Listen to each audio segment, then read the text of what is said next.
ചേച്ചി ഇല്ലാത്തത് പറയാൻ ചേച്ചി സത്യമായിട്ട് ഞാൻ ഇതിന്റെ ഐസായ ആവശ്യമൊക്കെ എനിക്കറിയാം. പക്ഷെ മര്യാദ മാല തിരിച്ചു തരാൻ നോക്ക്. ചേച്ചി ഞാൻ എടുത്തിട്ടില്ല, എന്റെ മക്കള് സത്യം ഞാൻ എടുത്തിട്ടില്ല. ഇനി ആരെ കുറിച്ച് സത്യം ഇട്ടിട്ട് കാര്യമില്ല. നീ തന്നെ ആയിരിക്കും കണ്ണിന്നൊന്നും വിളിക്കരുത് ചേച്ചി. പിന്നെ നീ ആരെക്കാണ് ഞാൻ കഴിയുന്ന സത്യമാണെന്ന് വിളിക്കാൻ പറ്റുമോ ചേച്ചി? പൈസ ഇല്ലെങ്കിലും മറ്റുള്ളവർക്ക് ഒന്നും ഞങ്ങൾ ഇതുവരെ മോഷ്ടിച്ചിട്ടില്ല. നീ ഇങ്ങനെ പറഞ്ഞിട്ടൊന്നും കാര്യമില്ല.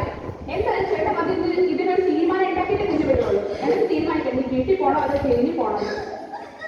ചുമ്മാ നിന്ന് കഴിഞ്ഞ കഴിയുമ്പോൾ ഒരു കാര്യമില്ല. എനിക്ക് സാധനം തിരിച്ചു വയ്ക്കാൻ നോക്കും.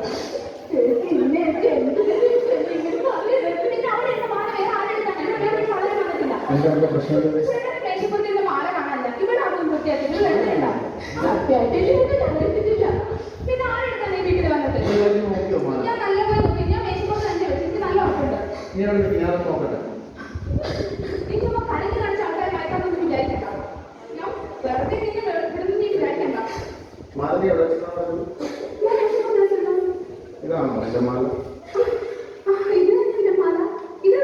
നിന്നോട് ഞാൻ പലതവണ പറയാറുണ്ട്, എന്ത് സാധനം കൊണ്ട് നമ്മൾ ശ്രദ്ധിച്ചിട്ടുണ്ടോ വെക്കാൻ. ആവശ്യമില്ലാണ്ട് മറ്റുള്ളവരെ കുറ്റപ്പെടുത്തുന്നത് ഞാൻ എപ്പോഴും പറയുന്നതാണ്. ഇപ്പൊ എന്താ ബാത്റൂമിൽ കൊണ്ട് മാലോചനല്ലേ നിങ്ങാശപ്പുറത്ത് വലിയൊരു പാവപ്പെട്ട കല്യാണി. നീ ഒരിക്കലും നന്നല്ല, നിന്റെ സ്വഭാവം ഒരിക്കലും മാറിയില്ല. ഞാൻ എപ്പോഴും പറയുന്ന കേസാണ്.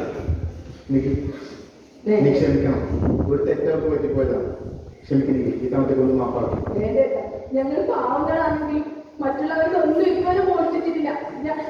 ഞാൻ എന്റെ മക്കളെ കൂടെ പറഞ്ഞു പഠിപ്പിച്ചിരിക്കുന്നതാണ്. എന്റെ കല്യാണം ബുദ്ധിമുട്ടി എനിക്ക്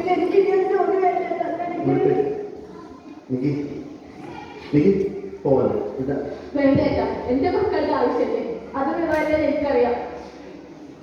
നീ ഒരിക്കലും നന്നാവരുത്. പാവപ്പെട്ടവരുടെ കല്യാണം ബുദ്ധിമുട്ടില്ല. ഈ ശാപം എവിടെ കൊണ്ട് കളയാനാ? അനുഭവിക്കടി. എന്താ ഒരു വഴി ഞാൻ എന്ത് ചെയ്യും ഭഗവാനെ?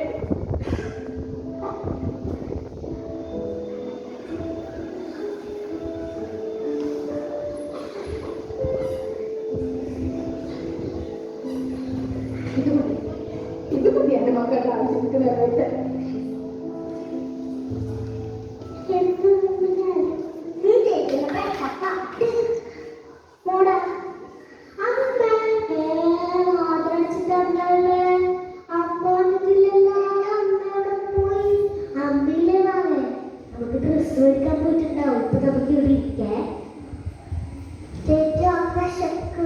അമ്മ വരുമ്പോ നമുക്ക് എന്തെങ്കിലും തിന്നാൻ കൊണ്ടുവരുന്നുണ്ടാ. ഇപ്പൊ ചേച്ചി വെള്ളം എടുത്തേരെ.